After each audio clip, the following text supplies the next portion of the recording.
சரிங்க சார். இப்போ பகுதி நேர பணியாளர்கள் அப்படின்னு சொல்லி சில பேர் இருக்கிறாங்க. இப்போ இவங்க நிரந்தர பணியாளர்கள் ஆகணும்னு ஆசிரியர்கள் போராட்டம் பண்ணுறாங்க. இந்த ஆசிரியர்களுக்கு மட்டும்தான் இந்த மாதிரிலாம் நடக்குதா? அப்போ வேறு யாருக்குமே நடக்கிறது இல்லையா? பொதுவாக ஆசிரியர் மட்டும் இல்லை, ஆசிரியர்ன்றது வந்து நம்ம முக்கியத்துவம் கொடுத்து நம்ம அந்த இடத்துல பேசுகிறோம். ஏன்னா அது கல்வி கல்வி வந்து ஒரு மாணாக்கர்கள் வந்து ரொம்ப ரொம்ப அவசியமானது, அத்தியாவசியமானது. அதனால் பண்ணுறோம்.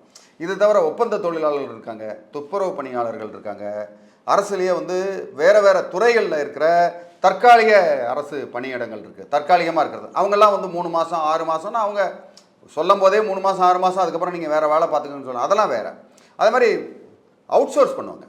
ஒரு ஒரு ஒரு வேலை ஒன்று இருக்கும், அதை வந்து அவுட் சோர்ஸ் வெளியில் மொத்தமாக ஒப்பந்தமாக ஒரு சில பேர்கிட்ட கொடுத்துருவாங்க. அது வந்து வெளியாட்கள் பண்ணுறது. ஸோ இதெல்லாம் வந்து ஒரு நம்ம தேசிய அளவிலான ஒரு சட்ட பிரச்சனை. இது வந்து இந்த ஒரு பகுதி பிரச்சனை இல்லை. நம்ம கல்வியை பற்றி மட்டும்தான் இப்போ பேசுகிறனால அதை பற்றி பேசுகிறோம் தவிர, இந்த தேசிய பிரச்சனை வந்து அது ஒரு பெரிய பிரச்சனையாகவே இருக்குது. ஸோ அதெல்லாம் வந்து கொஞ்சம் கொஞ்சமாக சட்டம் அதன் கடமையை செய்து ஒவ்வொரு ஆளுக்கும் ஒரு நீதியை வழங்கணுன்றது தான் என்னுடைய பாயிண்ட் இந்த இடத்துல. கண்டிப்பாக இதுக்குண்டான தீர்வும் பரிணாம வளர்ச்சியாக கொஞ்சம் கொஞ்சமாக கிடைக்கும்ன்றது என்னுடைய நம்பிக்கை. நீங்கள் சொல்கிறது மாதிரி அவங்களுக்கு ஒரு நிரந்தரமான தீர்வு கிடைக்கணுங்கிறது எல்லாத்தோட விருப்பமும் தான். அப்படி ஒரு தீர்வு கிடைக்கும் அப்படிங்கிறதுக்கான ஒரு நல்ல வீடியோ இது இருக்கும் அப்படின்னு நானும் நம்புகிறேன்.